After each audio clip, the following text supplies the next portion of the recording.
Hi అండి. వంకాయ ములక్కాయ పచ్చడి మీకు పెట్టాను కదా, చూసారా ఎలా చేసుకోవాలేంటో? 3 రోజులు అయిపోయింది. దీన్ని అయితే టేస్ట్ చేద్దాం. ఎంత బాగా ఊరిందో.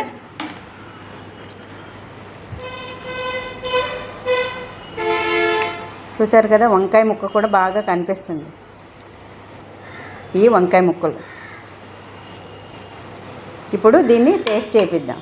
అలాగే మనకి ఇప్పుడు పొడిపప్పు తాలింపు పెట్టాను. పప్పు, తెలగపిండి, పొడిపప్పు, ఈ పచ్చడి వేసి ఇప్పుడు టేస్ట్ ఎవరితో చూపిద్దాం? మా అమ్మతో చూపిద్దాం. ఇంక ఏకైక ప్రేక్షకురాలు నాకు మా అమ్మకి అన్నం పెడతాను ఇప్పుడే.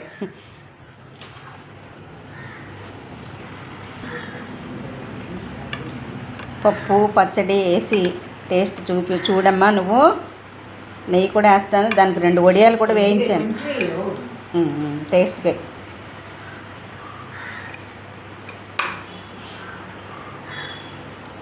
చూసారు కదా, పచ్చడి, పప్పు, అప్పడం. కలుపమ్మ, పచ్చడి కలుపు. టేస్ట్ ఎలా ఉందో చూసి చెప్పు నువ్వు. అన్నీ ఉప్పు అన్నీ సరిపోయినాయా లేదా? నెయ్యి వేసుకో. మళ్ళీ పెట్టుకుందామా? ఇలాంటి పచ్చడిలో ఏదో శాంపిల్కి కొంచెం అయితే పెట్టాను వంకాయ కాంబినేషన్లో.